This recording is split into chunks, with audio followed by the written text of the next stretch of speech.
Have you ever noticed how some things you read just stick with you, while others disappear from your memory almost instantly? Like you finish a chapter and you can barely remember what you just read. Yeah, exactly. Well, today we're diving deep into one of the key factors that contributes to that, the role of attention in learning from text. Sounds fascinating. I think so too. And for this deep dive, you shared a really intriguing paper with me. It's a 1995 piece by Suzanne E. Heady titled A Re-Examination of the Role of Attention in Learning from Text, published in Educational Psychology Review. Ah, yes. Heady's work is really insightful. It seems like you're really trying to get to the bottom of how we absorb information and what makes certain details so much more memorable than others. Exactly. That's our mission today, to untangle this complex topic and hopefully extract some practical takeaways for our listeners. That sounds great. I'm Yeah. happy to help unpack all this. Perfect. So to set the stage, Heady's paper challenges a long-held assumption in the field. For a long time, researchers believed that if something was highlighted as important in a text, we would instinctively pay more attention to it. Sort of like a spotlight shining on the key points? Yeah, precisely. And they believed that this extra attention would then directly lead to better learning and memory. This idea was formalized in what they call the selective attention strategy, or SAS for short. Right, the SAS. It's a pretty intuitive concept when you think about it. It is, right. Yeah. So the core idea is that importance grabs our attention, and that attention makes us learn better. Heady breaks this down into a three-step process. First, we read something, and our brain kind of assigns an initial importance rating to different parts. Okay, I'm following. We're scanning and making judgments as we go. Exactly. Then, as you might expect, we naturally focus more on the stuff we've labeled as important. Because it seems more relevant or valuable to us. Precisely. And finally, because we've dedicated more mental energy to those important bits, we're more likely to remember them. It seems to make sense on the surface, doesn't it? It does, and for a while, a lot of the research seemed to back up this idea. Researchers often looked at how long people spent reading different parts of a text. The assumption being that the longer someone lingered on something, the more attention they were paying to it. Exactly. They also used a technique called secondary task reaction time. Imagine you're reading something, and at the same time, you're trying to tap your finger to a beat. If you're really engrossed in the reading, your tapping is likely to get slower because your brain's preoccupied. Like it can't handle both tasks at the same speed. Right, that slower reaction time was taken as an indication that someone was devoting more intense attention to the text. But here's something I've always wondered about this whole line of research. How did they determine what was important in a text in the first place? That seems like it could be quite subjective, right? Right. Absolutely. Initially, they tied the definition of importance to the way the text itself was structured. The assumption was that a well-organized text has a sort of hierarchy of ideas. The main points, the top-level stuff, would be considered inherently more important. So it's all about following the author's intended emphasis. Exactly. Researchers would then check if what people remembered and what they rated as important lined up with this hierarchy. But as you pointed out, it's not always that straightforward. Because not every text is perfectly structured, Yeah. and people bring their own baggage to the reading process. You got it. And that's where things started to get really interesting. Researchers began to realize that it wasn't just about the words on the page. What the reader was supposed to do with the text really mattered. Oh, interesting. So how did this change their understanding of importance? Well, they started introducing tasks to guide the reader's focus. For example, they'd include questions at the start or end of the text, what they called adjunct questions. Okay, so by asking specific questions, they were trying to steer the reader's attention to certain parts of the text. Precisely. Or they would instruct readers to read from a specific perspective. Ah, so like imagine reading a historical account from the perspective of a particular figure. That would definitely shape what you focus on. Exactly. These kinds of instructions directly influenced what people paid attention to and consequently what they ended up learning. And it didn't stop there. What else came into play? They also started taking into account things like the reader's own interests and background knowledge. Okay, so now the reader's individual perspective is becoming part of the equation. Exactly. And get this, even the metaphors used in the text were thought to affect our perception of importance. Metaphors. So like if an idea was explained using a really strong image or analogy, it would stand out more and we'd consider it more important. Exactly. It seemed like anything that could make a piece of information more vivid or memorable would increase its perceived importance. This led a researcher named Reynolds to introduce a broader term, salience. Salience. Okay, so it's about more than just importance as defined by the text itself.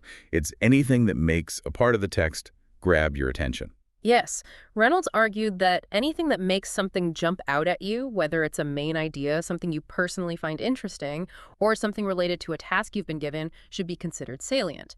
He actually suggested modifying the essays to this. Salience leads to attention, which leads to learning. So it seemed like a pretty comprehensive explanation at the time, but of course Heady's paper is a re-examination of this whole idea, so she must have some issues with this neat and tidy picture. Right. While she acknowledges the validity of Reynolds' point about how our perception of importance is shaped by multiple things, she argues that lumping everything under this broad umbrella of salience might be oversimplifying things. Okay, I see where she's going with this. Oh, Just because various things can grab our attention, it doesn't necessarily mean they're all processed in the same way. exactly. She raises a crucial question. Are the mental processes actually the same when we encounter different types of salient information? That's a good question. I can imagine that my brain might handle a crucial piece of evidence in a scientific paper differently from, say, a random historical anecdote that just happens to catch my interest. Precisely. And to illustrate this, she brings up a great example. Seductive details. Seductive details. That sounds intriguing already. They are. These are basically parts of a text that are interesting and attention-grabbing, but not actually essential for understanding the main point. So it's like that fascinating but ultimately irrelevant tangent that sidetracks you from the core message. Exactly. And to give you a concrete example, Wade and her team used a text about Horatio Nelson. There's this line that says, Sir William did not seem to mind his wife's affair in the least and remained close friends with Nelson. Now, that's juicy. Definitely grabs your attention. It does, but does it really help you understand Nelson's naval strategies or his historical significance? Not really. Right, it's like stumbling upon a celebrity gossip column in the middle of a serious biography. It's entertaining, but not necessarily informative. Precisely. Heady argues that if the SAS, especially in its expanded salience form, were the whole story, then we would expect these interesting but unimportant details to be processed by our brains in the same way as truly important information. But research, like Hiona's work on reading time, suggests otherwise. What did Hyona find?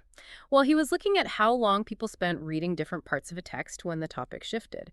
He found that readers tend to pause longer when a new topic was introduced. Okay, so that makes sense. Our brains need a moment to adjust to the change in subject. Right. And Heady argues that the extra time we might spend on those seductive details isn't necessarily about actively trying to learn them. It's more about our brains trying to integrate this new, potentially irrelevant information and figure out how it fits or doesn't fit with the main flow of the text. So it's more like our brains are going, wait, where did that come from? Yeah. Rather than, oh, I need to remember this random tidbit.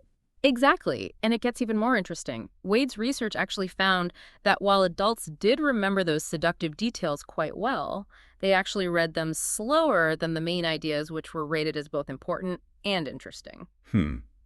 Slower reading time, but better memory for those attention-grabbing but less important details. That's counterintuitive. It is, and it hints that different cognitive processes might be at work. It's not just a simple more attention equals better learning equation. So this means that simply spending more time on something doesn't automatically translate to better learning. The initial recognition of importance, that aha moment, might be the key. That's a great way to put it. And all of this leads to a significant point Heady makes. The empirical evidence in support of the SIs isn't always consistent. You mean the research findings don't always neatly support the idea that salience equals attention equals learning? Precisely. She points out that while early studies focusing on structurally important parts of a text seem to support the SS, more importance, longer reading time, better learning as researchers began exploring other factors like reader interest or the task they were given, the results became much more mixed. So the picture started to get a lot more blurry. Can you give me a specific example of this inconsistency? Sure, even Reynolds himself, in a paper that Heady cites, reviewed the research and noted that studies that tried to make information more salient using things like metaphors in the text showed really mixed results. Metaphors. We talked about those earlier. Yes, exactly. Some studies found that metaphors did grab attention and were better remembered, which seems to support the SS. Right. A vivid metaphor can make an idea more memorable. Exactly. But other studies found the opposite. Some metaphors were better learned but actually attracted less reading time than literal statements.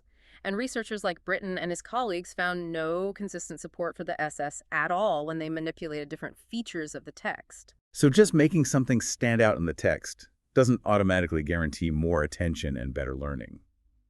What about studies that looked at things from the reader's side, like their interest in the topic or their background knowledge? Well, the findings there are also quite mixed. Some studies using unrelated sentences did show that when people were more interested in a sentence, they did tend to spend more time reading it and remember it better. Which, on the surface, seems to support the SAS. Yes, but Heidi points out a major limitation. None of these studies looked at manipulating interest across a whole connected passage, so it's hard to say for sure. And surprisingly, research on the impact of background knowledge didn't really support the SS either. That's interesting. You'd think we'd automatically pay more attention to things we already know something about. Right. You'd think so.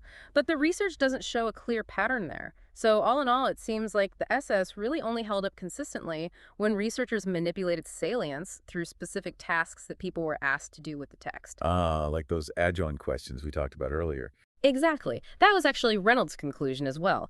He noted that studies using inserted questions, assigning specific perspectives, or setting clear objectives all showed results in line with the SAS, with no contradictory findings. So it suggests that the way salience is created might be the real key here. Right, and this actually leads us to a really important study that Heidi discusses, one that's often used to question the role of attention in learning altogether. The 1979 study by Rothkopf and Billington. This is the one where they gave people specific questions to keep in mind before they read a passage, right? Yes, exactly. They were trying to see if having these predetermined goals would affect how people read and what they remembered. And what did they find? Well, they tracked how much time people spent reading different parts of the text sections that were relevant to the questions and those that weren't. One of their key findings was pretty unexpected. Having those specific goals actually reduced the total time people spent reading. Really? Reduced reading time. You'd think they would have read more carefully if they were hunting for answers. You would, wouldn't you? But what they also observed was that once readers recognized information relevant to those memorized questions, they switched to a different reading style. So how did their reading change? Rothkopf and Billington described it as an inspection style, more back-and-forth rereading of parts, longer pauses on certain words, so they seemed to skim through the general stuff, but really zoomed in on the parts that helped them answer those questions. Okay, so they became more selective and focused. But why were Rothkopf and Billington hesitant to say that this extra inspection time directly caused the improved memory? That's the really interesting part. They realized that just because people spent more time on the goal-relevant info and remember it better, it didn't automatically mean the extra time caused the improved memory. They suggested that just the act of detecting that key information might be enough to significantly boost learning. The extra time spent inspecting could have been a secondary effect, not directly contributing to the learning itself. They proposed that maybe just the discovery of the goal-relevant information, that initial aha moment, was the key to mastering the goal. So they're suggesting that the moment we go, hey, that's the answer I was looking for, might be more important than how much time we then spend poring over it. Exactly. And this interpretation led some researchers to suggest that attention might just be a side effect, something that happens alongside learning, but not necessarily the driving force behind it, at least in this kind of goal-oriented reading. But Heidi offers a different perspective, right? She does. She argues that Rothkopf and Billington's findings don't necessarily undermine the idea that attention plays a causal role. Instead, she suggests that the attention involved in that initial detection of the goal-relevant information, what Reynolds would call salience, might actually be causally linked to learning. It's that first moment of recognizing something as important for the task that could be doing the heavy lifting. Interesting. So this study, which seemed to question the importance of attention, might actually point to a more nuanced understanding how it works. Now, I know that Reynolds didn't just abandon the SAS after all this. He tried to refine it further, didn't he? He did.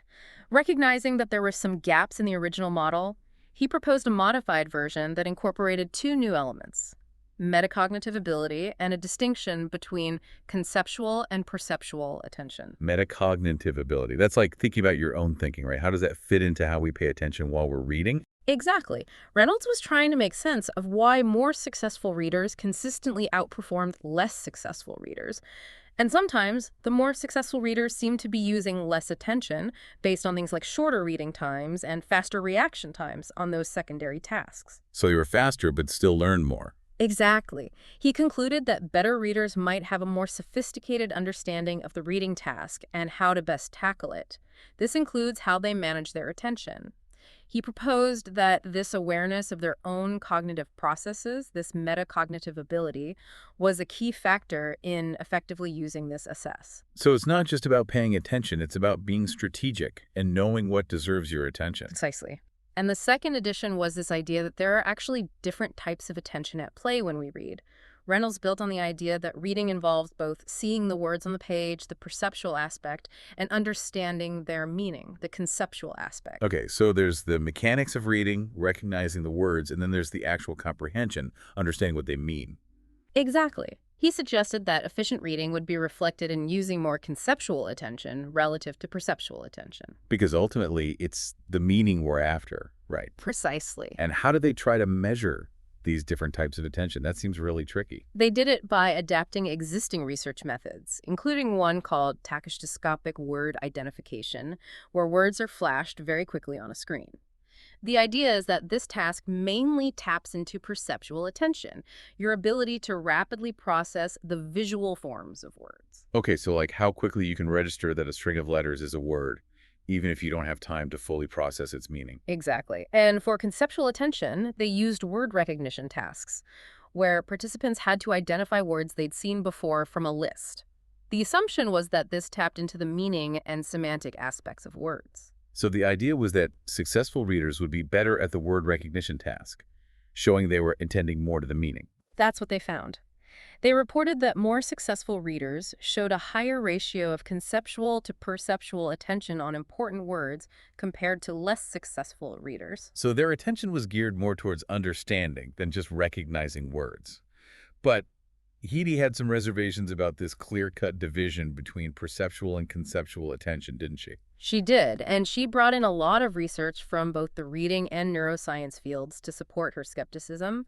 The general consensus in those areas is that our attentional resources are more like a shared pool that's distributed across different cognitive processes. So even though different parts of the brain might be involved, the mental energy is coming from the same source. Exactly. Think of it like your home's electricity.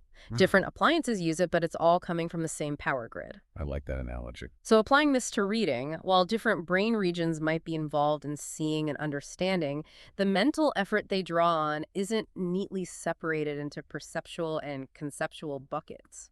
So our brains don't just switch back and forth between seeing the words and understanding what they mean. It's all happening in a more integrated way. That's the idea. Neurophysiological data actually suggests that understanding meaning starts happening in the very early stages of reading, even with single words. So the meaning making is already at play, even as we're decoding the words. Exactly.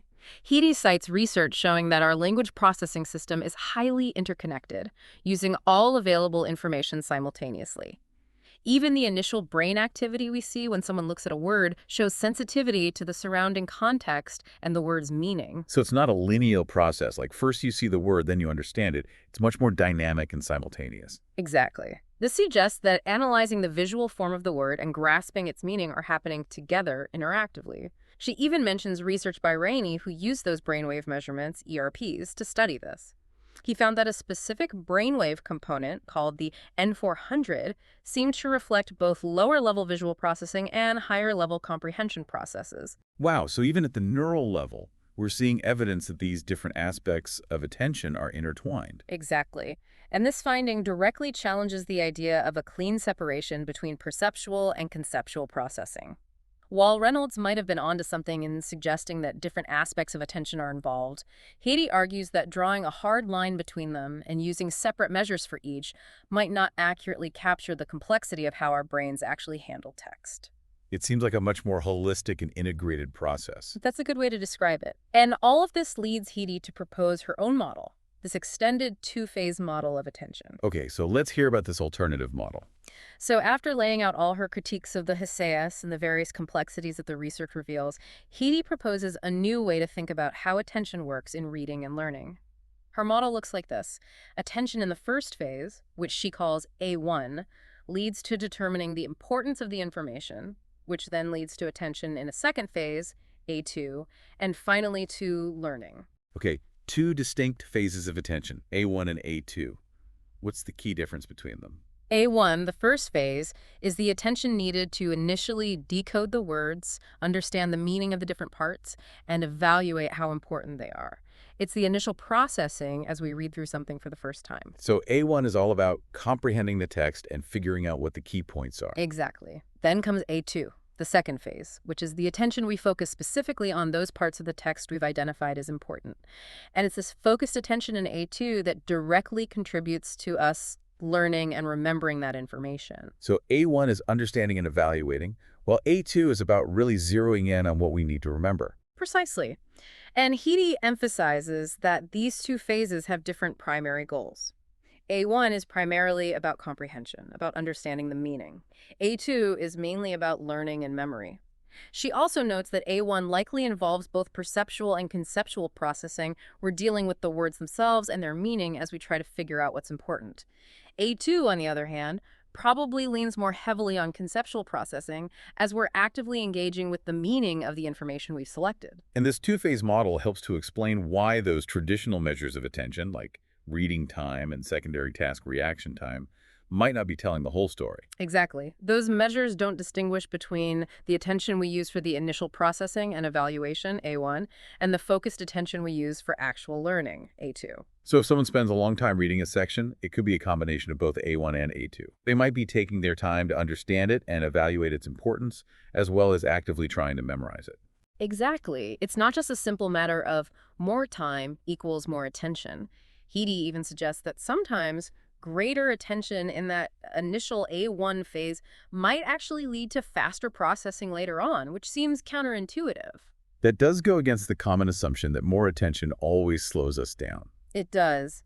Heidi's argument is that if we're really engaged and actively trying to make sense of the text during A1, we might build a more robust mental model of the information. So we're laying a better foundation for understanding. Exactly. And this deeper understanding can actually lead to more efficient processing later on. It's different from what the SAS would predict, where more attention, especially in the second phase of focusing on important parts, should always lead to slower reading times. Okay, that makes sense. It's like when you're reading a really complex article. You might notice yourself shifting gears between just trying to grasp the information and actively trying to commit the key points to memory. That's a great example. So Heidi's model helps to explain those instances where reading time decreases, but learning remains consistent. It also sheds light on the finding that poor readers tend to spend more time reading, but don't learn as much. Those findings were always a bit puzzling when viewed through the lens of the traditional SAS model. Exactly. Heidi's model offers a more nuanced explanation. She proposes that poor readers might be using a disproportionate amount of their cognitive resources on that initial decoding and evaluation phase, A1. They might be struggling to understand the words and figure out what's important, leaving them with less mental energy for the actual learning phase, A2. So they get stuck in the comprehension stage and don't have the resources left for deep processing and memorization. Precisely. And remember how we talked about the SAS seemingly working best when salience was manipulated through those task variables, like specific questions given beforehand? Yes, the adjunct questions that seem to guide the reader's attention. Well, Heidi's model explains that too. Those questions essentially act as a shortcut for the reader, making it much easier to figure out what's important. So the cognitive load in A1 is significantly reduced. In these cases, the reading time and secondary task measures are more likely to reflect the second phase, A2, the focused attention on learning what's already been identified as important. And that aligns more closely with these SAS predictions, even though it's not the whole picture. Right. And lastly, Heidi's model provides insight into those findings that our interest in a topic can help us learn, but sometimes leads to faster reading times. So being interested helps us learn, but we don't necessarily spend more time on the text. That's what some studies have shown. Heidi suggests that when we're reading something we find interesting, it might actually reduce the cognitive effort needed in A1, that initial processing phase. If something truly captures our attention, we might process it more smoothly and efficiently right from the start. It's almost like our brains are primed to engage more deeply with the material when it's something we find intrinsically motivating. Exactly. And that wouldn't necessarily lead to slower reading times, as the essays would predict for something that's supposedly receiving more attention. It suggests that the quality of attention we pay to interesting things in A1 might be different, perhaps more effortless and automatic. Heady's two-phase model offers a much more nuanced and comprehensive way of thinking about attention in reading and learning. It seems like there's still so much to explore in this area. What directions for future research does she suggest? She really emphasizes the need to move beyond simple measures of attention, like just looking at reading time. Because they don't capture the complexity of what's actually going on in our brains. Exactly. She proposes several exciting avenues for investigation. One key area is exploring how attention demands change when we read for different purposes. So how does our attention differ when we're reading for pure enjoyment versus studying for an exam? Precisely. She also suggests looking at how long people choose to keep reading a text, how deeply they process it, and how well they resist distractions, what she calls selective persistence in reading. So rather than just measuring how fast someone reads, we should look at how engaged they are and how long they can maintain that focus. Exactly. It gets at the idea of sustained attention. She also proposes studying how readers monitor their own attention and what factors, like interest, might make it easier or harder to stay on track. That makes me think of those times when I'm completely engrossed in a book and can tune out everything else around me. Exactly. And lastly, she highlights the importance of understanding how the attentional demands of reading change across different ages and developmental stages. So the way children attend a text might quite different from how adults do. Precisely. And then there's the exciting potential of incorporating brain research into this field to gain a deeper understanding of what's happening at the neural level. Like using those ERP measurements we talked about earlier. Exactly. Heidi points out that we can't rely on just observing behavior anymore. ERPs can provide incredible insights into the timing and nature of different cognitive processes. They can help us see what's happening in the brain in real time, not just infer it from how someone performs on a task. So it's like getting a window into the inner workings of the brain as it reads. Precisely. ERP research has already taught us a great deal about how our brains handle language, attention, memory, and meaning. And Heady suggests that using ERPs to study how the brain reacts to different types of salient information could be a powerful tool for understanding the neural basis of attention and learning. Exactly. So much exciting research still to be done. Absolutely. So to summarize for our listeners, what are the key insights we can take away from this deep dive into Heady's work? The big takeaway is that the relationship between attention and how we learn from text is far more complex than we initially thought. Our brains are actively working right from the start, trying to make sense of the information and figure out what's important. That initial stage of processing and evaluation is crucial. It is. And simple measures like reading speed don't give us the full picture. While salience is a useful concept, we need to keep in mind that our brains might handle different types of salient information in different ways. So the next time you're reading something important, remember, To pay attention not only to how long you spend on certain parts, but also to your initial reactions and how you're making sense of the information as you go. Are certain parts grabbing your attention automatically? Are you consciously trying to weigh the importance of different ideas? reflecting on your own cognitive processes in this way can give you valuable insights into how you learn best. Exactly. And this deep dive into attention is really just the start of the conversation. The paper we've discussed touches on so many other fascinating areas, and the field of cognitive psychology is always advancing. We encourage you to explore some of the research we've mentioned, especially if you're curious about specific aspects like the role of interest or the potential of neuroscience in understanding learning. What resonated most with you today? What questions came up for you? We'd love to hear your thoughts.